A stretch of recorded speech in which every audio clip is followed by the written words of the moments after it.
support unpaid carers. We now come to the statements, in which I will call the Home Secretary. Home Secretary Priti Patel.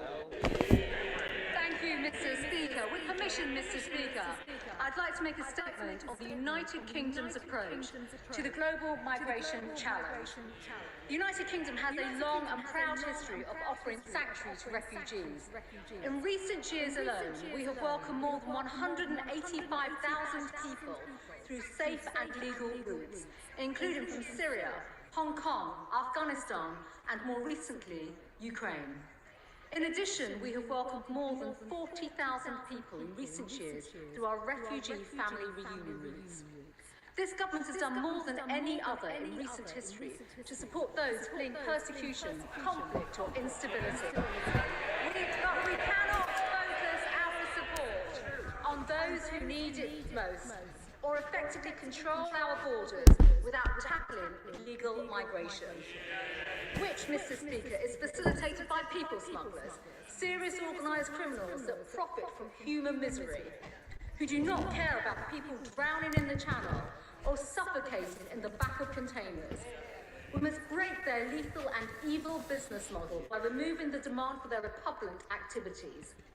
This type of illegal migration puts unsustainable pressures on our public services and local communities. Every day, the broken asylum system costs the taxpayer almost £5 million in hotel accommodation alone. The cost of the asylum system is the highest in over 2 decades at over £1.5 billion. And as the Prime Minister, Mr. Speaker, said last week, we cannot sustain a parallel legal system.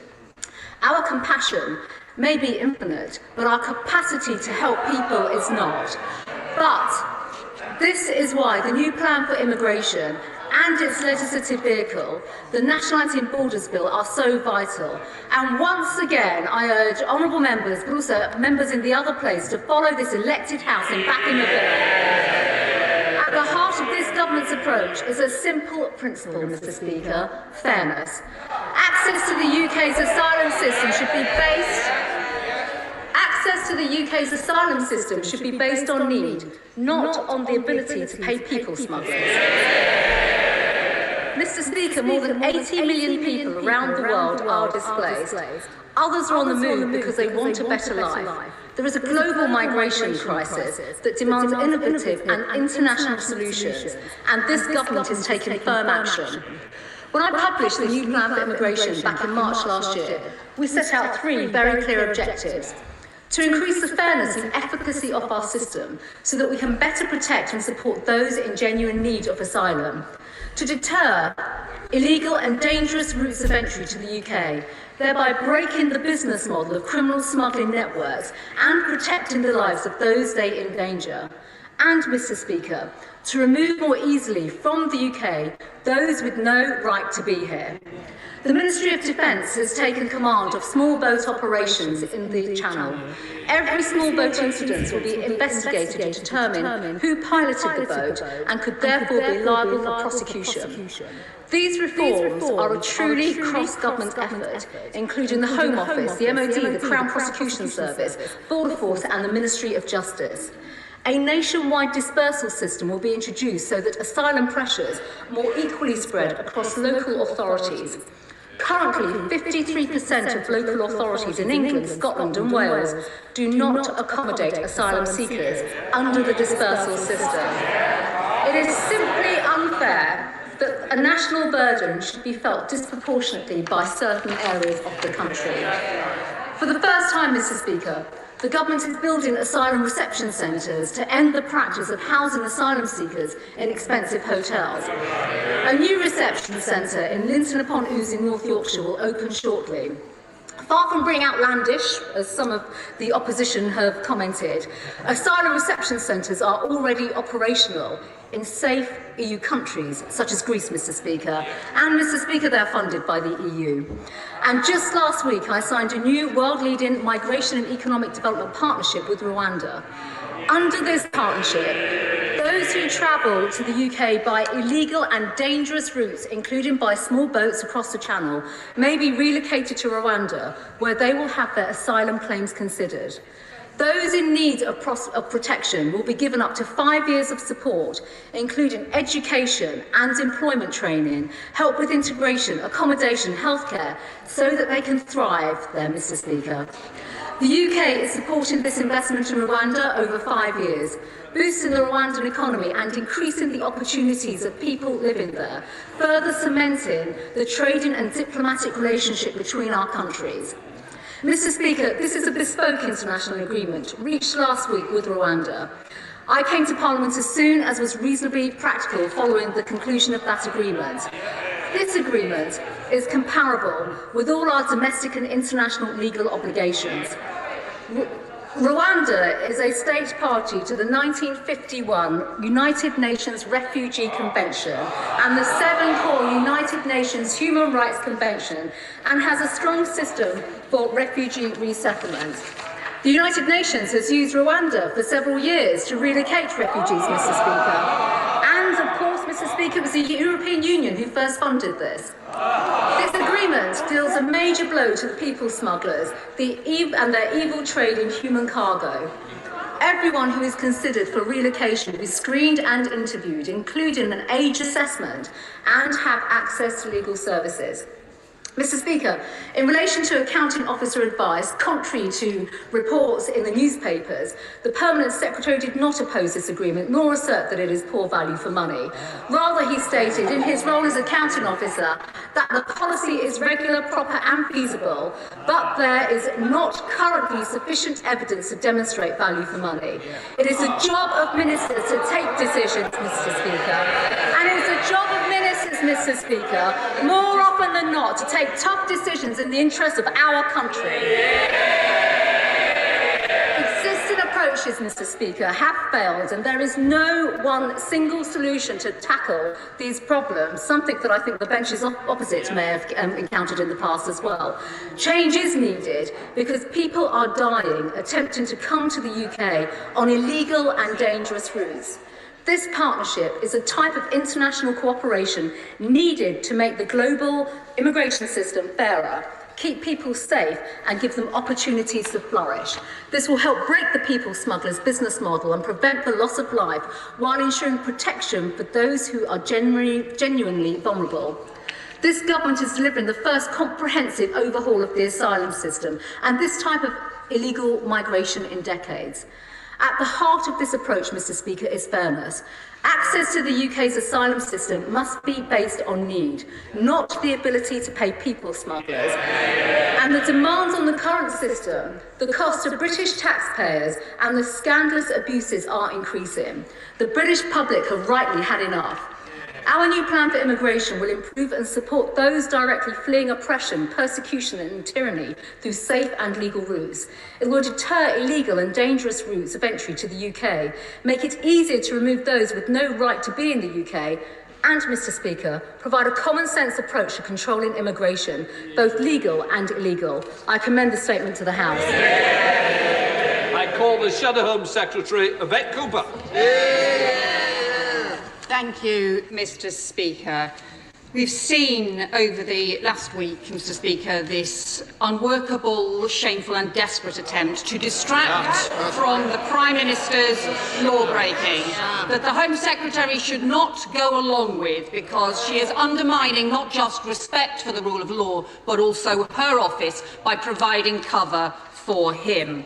The policies that she has announced today are unworkable, unethical and extortionate in the cost for the British taxpayer.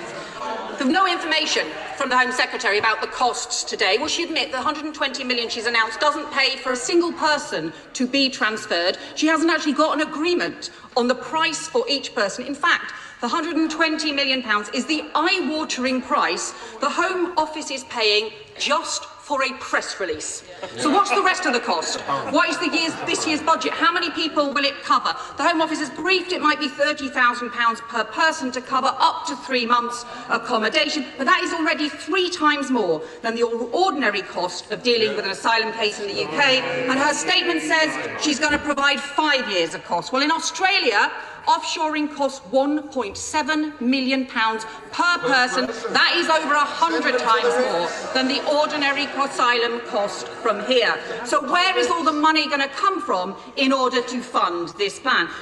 She says she's going to save money on hotels, but the only reason we're paying a fortune in hotel costs is because the Home Office decision-making has totally collapsed. On Home Office are only taking 14,000 initial asylum decisions a year. That is half what they were doing 5 years ago, half. Taking fewer decisions than Belgium, Netherlands, Austria, never mind France and Germany. So the costs to the UK taxpayer have soared by hundreds of millions of pounds because she isn't capable of taking the basic asylum decisions. And because she's not capable of taking those decisions, she is trying to pay Rwanda to take those decisions instead. Whether people are refugees or not, whether they are victims of modern slavery or not, whether they have family in the UK, whether they've come from Afghanistan, Syria or even Ukraine. She is asking them to do the job that she is not capable of. She says it will deter boats and traffickers, but the Permanent Secretary says otherwise. He says there's no evidence of a deterrent effect, and there has been a total failure to crack down on criminal gangs that are at the heart of this problem. The prosecutions for human trafficking, for non-sexual exploitation, are down from 59 in 2015 to just 2 in 2020. Just 2. Well, the criminals won't be deterred because someone they exploited was sent to Rwanda. They don't give money back guarantees, which means they lose money if their victims end up somewhere else instead. They will just spin more lies, and she is totally failing to crack down on those criminal gangs. So why not get on with her basic job instead? Properly crack down on human traffickers. Do the serious work with France and Belgium to prevent the boats setting off instead. She didn't even mention in this statement, and make decisions fast. The Home Secretary is just using this policy to distract from years of failure. She promised 3 years ago to halve the number of crossings, and instead they have increased tenfold. And this will make it worse for trafficking. The top police chief and modern slavery commissioner has said her legislation will make it harder to prosecute traffickers. When Israel tried paying Rwanda to take refugees and asylum seekers a few years ago, independent reports showed it increased people smuggling and increased the action of the criminal gangs. And that is the damage she is doing. She is making it easier for the criminal gangs and harder for those who need support.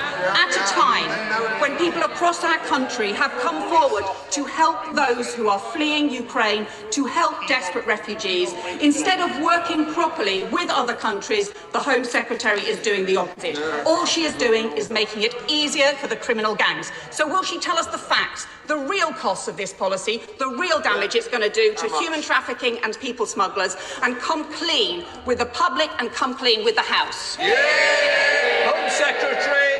Thank you, Mr. Speaker. Well, Mr. Speaker, I should just say that response was just somewhat wholly predictable, if I may say so.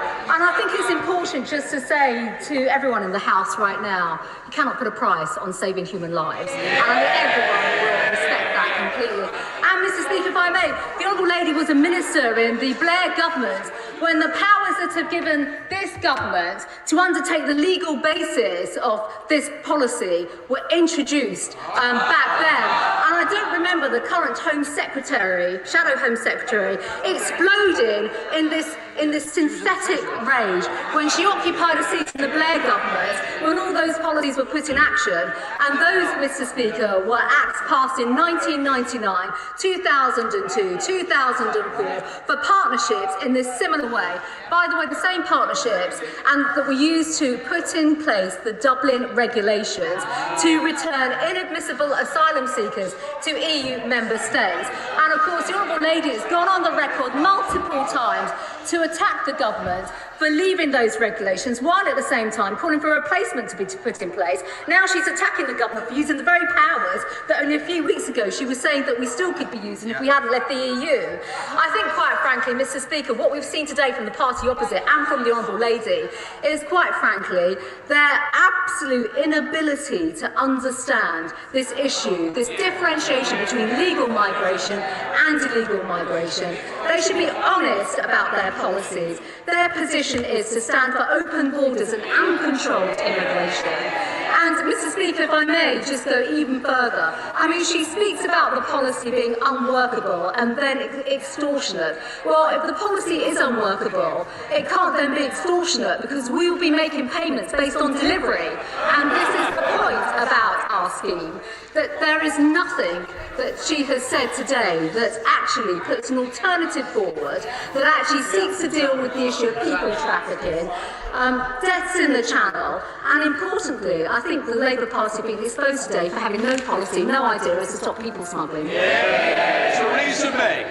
Thank you, Mr. Speaker. Can I say, with respect to my right honourable friend, that from what I have heard and seen so far of this policy, I do not support the removal to Rwanda policy on the grounds of legality, practicality and efficacy.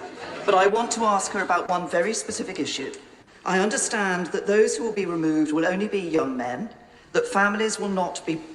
well, the Home Secretary is shaking her head, so I've obviously misunderstood the policy in that sense. But if it is the case that families will not be broken up, and the Home Secretary is nodding, does she not believe, and where is her evidence, that this will not simply lead to an increase in the trafficking of women and children? Mr. Speaker, I'm very happy to meet with the Right Honourable Lady to discuss this further and actually give her further information. No, actually calm down and listen. I think first and foremost, just on the policy is legal, and there's been a published MOU that speaks very, very clearly. Very clearly, well, you're not even listening, so there's no point. It spells out the MOU very clearly in terms of the legal. If you're interested in listening to responses, then please do. There is an MOU that has been published which spells out in full detail the legalities, but also the nature of the agreement. Now, I think the Right Honourable Lady would respect the fact that I'm not going to come to the floor of the House and speak about the eligibility criteria, because she will know. Because actually, if I may say so, Mr. Speaker, the Right Honourable Lady will know very, very well that actually it's that type of criteria that is used by the smuggling gangs to then effectively exploit various loopholes in our existing laws when it comes to various issues such as legal action that is undertaken to prevent removals, some of which, if I may, Mr. Speaker, just add, there are many members opposite that write letters to me frequently to say, please don't remove some of the failed asylum seekers, but also foreign national offenders, people that have actually got no legal basis to remain in our country. But I'd be happy to meet with the Right Honourable Lady on Spokesperson Stuart C. MacDonald. Thank you, Mr. Speaker. Mr. Speaker, this is a cruel and a catastrophic policy. It will not hurt smugglers, but will further seriously harm people who have fled persecution. It will do untold damage to the international system of refugee protection and to what little remains of the UK's reputation for upholding international law. Mr. Speaker, this is worse than temporary offshoring. It is offloading of responsibility altogether. As the UNHCR has said, people fleeing persecution should not be treated like commodities. And in the words of the Refugee Council, this is nothing short of cash for deportations. 85% of refugees are in developing or the least developed countries already. Here is a wealthy UK offering cash to take some more. So much for global Britain. Mr. Speaker, the only thing that's transparent about this policy is its dodgy timing and grubby political motivation. So in the interests of proper transparency, will she finally publish a detailed estimate of how many billions this policy will cost? She was chuntering that she had the deal all sorted out. She can now announce it to members of this House. And for what are we paying this money? Can she say what percentage of asylum seekers coming to the UK will be subjected to this abysmal treatment? Reports from Rwanda suggest capacity probably around 1%, but certainly less than 5%. Is that correct? We are told that people will be screened before transfer, but how can a pathetic screening interview possibly pick out trafficking survivors, or torture victims, or LGBT people? Quite simply, it can't. So is she happy to see these people subjected to this treatment? And why are women and children within the scope of this policy? And will people going through that screening process be able to access legal advice? Oh, yeah, I doubt it. Mr. Speaker, why aren't we allowed to see the criteria for deciding who will be sent? Where is the transparency in that? And how will she monitor their treatment? Her government has completely failed to stop abuses in UK detention centres, never mind centres that are 5,000 miles away. So, Mr. Speaker, in short, this disastrous policy has nothing to do with the global migration crisis. It has everything to do with it distracting from the PM's political crisis, and it is absolutely sickening for all of that. Well, Mr. Speaker, if I may, just for the record, I actually think the Honourable Gentleman's latter comment was absolutely unacceptable. And actually, if I may, it does a great disservice, not just to members, not just to this government and officials that have worked for over 9 months on this partnership, but also to our counterparts in the world in Rwanda that have been working with us, and many of my own international counterparts as well, that are working collectively together to tackle issues of illegal migration. And if I may say so, some counterparts in the EU as well. And if I may, just to answer some very, very specific points, I think it is shameful that he is playing party political games on that point, just like the party opposite as well. No, absolutely not. If you want to let me answer the question and finish, I will. I think the other point to make, Mr. Speaker, is Rwanda. Rwanda actually is home to resettling over 130,000 refugees, and they have done that successfully. And if I may, I think your comments are a slur to the successful efforts of our partners in Rwanda. Rwanda is a safe and secure country with the respect for the rule of law. And no, absolutely not. I actually think members should just listen to the undercurrent of their tone towards the country of Rwanda, which has done a great deal to provide safety and refuge and security and a new life to many, many refugees around the world. He asked about the approach that would be taken. Everyone considered for relocation will be screened, interviewed, and have access to legal advice. Decisions are made on a case-by-case basis, and nobody will be removed if it's unsafe or inappropriate for them at all. Now, I also, if I may, Mr. Speaker, I'd just like to conclude by making another point as well, because he is not the first honourable member to mention legal obligations and the legalities of this. Rwanda, like us, is beholden to the same legal obligations as the United Kingdom on human rights. And if I may, I just want to make the point again. I think there is something really, really quite unpleasant about the undercurrent of the tone that is taken to Rwanda from politics. Robert, the board just approved the plan to build your sales team. That's fantastic. And they can work from anywhere. Wherever and however. They're your hires to make. Including my move to... Gary Sambrook. Sorry, Mr. Speaker, I didn't hear. In latest figures suggested, Mr. Speaker, in Birmingham, over 7,000 people in December were claiming asylum support, amounting to tens of millions of pounds. Does my right honourable friend agree with me that this plan and partnership with Rwanda will reduce the reliance on hotels and bring down small boat crossings? Oh, I thank my honourable friend for his question, and I think actually there are a number of things. If the honourable lady wants to be less hysterical and actually listen, she might actually learn something about the new plan for immigration. I think it is important to reflect, Mr. Speaker, on a number of points. The answer to my honourable friend is absolutely yes, because we do not want people in hotel accommodation.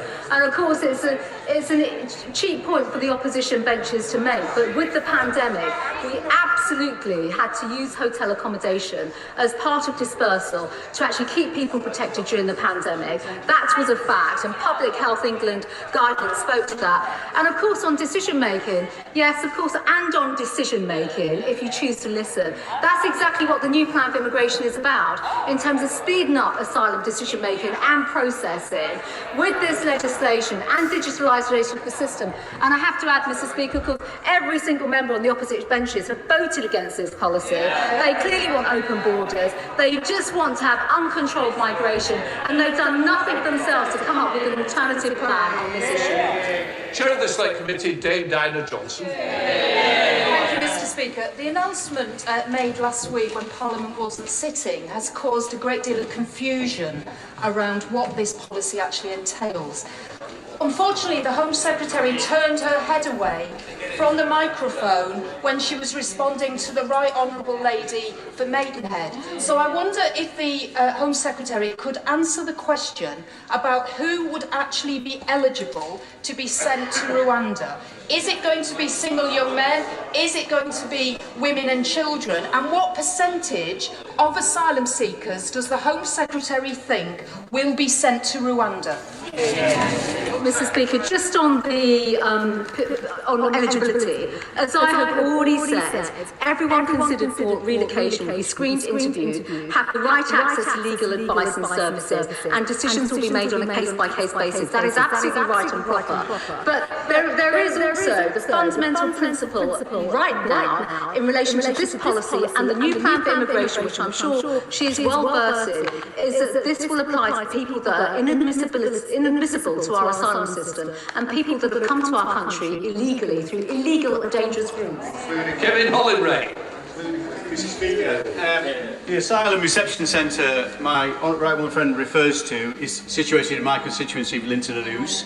Not a NIMBY in any shape or form, but nevertheless this is a small rural village. It is the RAF base it's going to be situated on is right in the centre of that village. There are understandable concerns from local people that this is not the appropriate place to put such a reception centre. Would my right honourable friend meet with me to discuss the decision and see what can be done? Absolutely, and if I may, Mr. Speaker, I just want to thank my honourable friend as well, because he has been in dialogue with ministers on this issue. I've been very, very happy to meet with him, and of course he does understand the principle behind all of this, so I'm very happy to discuss this with him further. Dan Abbott. The Home Secretary asserts that Labour members do not understand the issue, but she will be aware that a former permanent secretary at the Home Office, Sir David Normington, said last week about her Rwanda policy that it's inhumane, it's morally reprehensible, it's probably unlawful, and it may well be unworkable. How does she come to know better than a former Home Office permanent secretary? Mr. Speaker, if I may tell the Right Honourable Lady, I'm surprised the Right Honourable Lady is using Sir David's name in vain, given it was also a former Labour Home Secretary infamously and discourteously described the Home Office leadership and management at the time as not fit for purpose during Sir David's tenure. If I may, things have moved on in terms of the asylum in terms of the asylum system right now, which is why the new plan for immigration, which her party and members on the opposite benches continuously vote against, have no plan to deal with these important and difficult issues, and at the same time will bring in the reforms that our country needs, while making sure that we preserve the efficacy of safe and legal routes for people that are fleeing persecution to come to our country and get the support that they need. Thank you, Mr. Speaker. My right honourable friend deserves great personal credit for seeking to tackle this dreadful crisis which exists in the Channel. But will she accept that many of us have grave concerns that the policy she has announced simply will not work? On the subject of cost, can she confirm that she will not be using expensive military aircraft to make this 9,000-mile round trip? And on the subject of cost also, will she ensure before the House of Commons votes on this matter tomorrow that we know the cost per asylum seeker of those she is sending to Rwanda? Well, Mr. Speaker, my honourable friend, right honourable friend, who knows Rwanda as a country incredibly well, if I may say so. We've had many discussions in the past about Rwanda. I'm very happy to meet with him and have further discussions with him as well. We will not be using military planes for any removals, but he will also, and actually many members of this House will be pretty familiar with the approach that we do take to removing failed asylum seekers and foreign national offenders, to either returning them to their country of origin or to third countries. is, there is a whole process around this, which is, you know, a lot of operational work and details that take place. So I'm happy to talk to him privately about that, because these are complicated ways in which we can do this. And if I may, Mr. Speaker, the right honourable gentleman makes further points that I'm very happy to discuss with him as well. Live effort. Mr. Speaker, can the Home Secretary say whether she's negotiated a cap on the cost of this arrangement with Rwanda? What will be the cost per person sent? And whether there's a limit on that cost? If so, what is it? Mr. Speaker, in terms of costs, as I've already published and said, there is an upfront £120 million development cost. And with that, of course, when we remove people, payments will be made accordingly, only once we've removed people to Rwanda.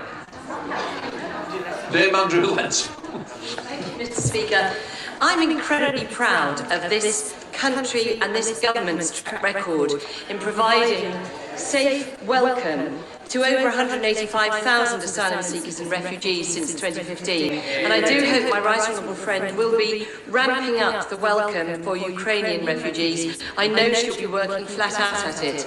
But what I do find absolutely abhorrent and inexplicable is the way that many on the opposition benches, and in fact even in the top echelons of the Church of England and in other faiths, who have completely forgotten the images of children lying drowned on our beaches. How can they not seek to try and remedy that appalling situation? They are not refugees and asylum seekers, they are coming from France. I thank my right honourable friend for her comments and observations. And first of all, Mr. Speaker, my right honourable friend will be very, very well aware of the work that our noble friend Lord Harrington is doing in the other place on the Ukrainian scheme right now, in terms of resettling and bringing people over for the Homes to Ukraine scheme. If I may, Mr. Speaker, the left in particular, they like to preach compassion, but there is little compassion when they do not have the backbone to actually make difficult decisions when it comes to the protection of human life. And if I may, Mr. Speaker, for months and months, they talk about saving lives and lost lives. And now that there is the prospect for action to save lives and to go after the evil people smugglers, they wring their hands and they choose to play party political games.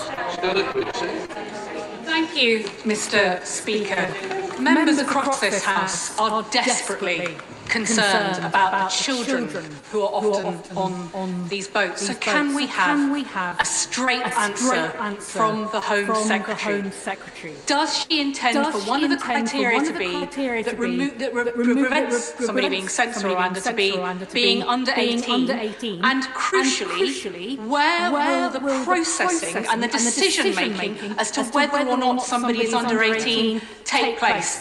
Please, Home Secretary, be straight and honest with us what you intend to do with these children. We all deserve better. First of all, Mrs. Speaker, if I may, I've already spoken about the processing and the eligibility. Yes, I have. I absolutely have. And operational decisions are for the officials and the practitioners on the ground who undertake them. And that is part of our process that she should respect. Mr. Speaker, I think the Shadow Home Secretary was slightly wrong when she talked about human trafficking. This isn't human trafficking, this is people smuggling. This is where evil gangs are paid money to take people across the channel. They don't care about the lives of these individuals. And the only way you're going to stop the people smuggling is if you reduce the demand for it. And the Home Secretary's Rwanda policy is absolutely right. Would you agree with me that her policy is morally the right thing to do? My uncle friend is absolutely right. There is a distinction, a significant difference between people trafficking and smuggling. It is a smuggling gang, the people smuggling gangs that we are trying to stop. We are trying to break up their business model and end their evil trade. And it's absolutely right that we do so. And when it comes to cases of human trafficking, it is a well-known fact, and in fact it is down to the work of the right honourable friend, the member for Maidenhead, and the work of the Modern Day Slavery Act, and the work work of this government that actually has stood up for legalities and the proper processes to give those people that have been trafficked the legal protection and the safety and security that they need in our country. Mr. Carmichael. Mr. Speaker, can the Home Secretary tell the House how many people does she expect to send to Rwanda in the first 12 months of the scheme? She will be aware that Rwandan government ministers are on the record as saying that they expect their capacity to be in hundreds with a few thousand over the 5-year period. Given that 28,000 people crossed the Channel last year, does she really think that this scheme is going to have the deterrent effect she claims? His question is, yes, the scheme is uncapped, and that is exactly what we've negotiated with the Rwandan government. David Davis. The Home Secretary is quite properly.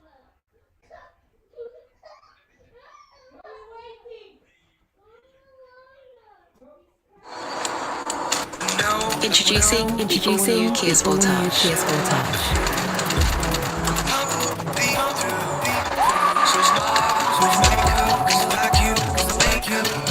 The all-new Kia Sportage, available with hybrid electric technology. Kia, movement that inspires. That's a shame. I actually thought we were having a reasonably serious debate. Mr. Speaker. Order.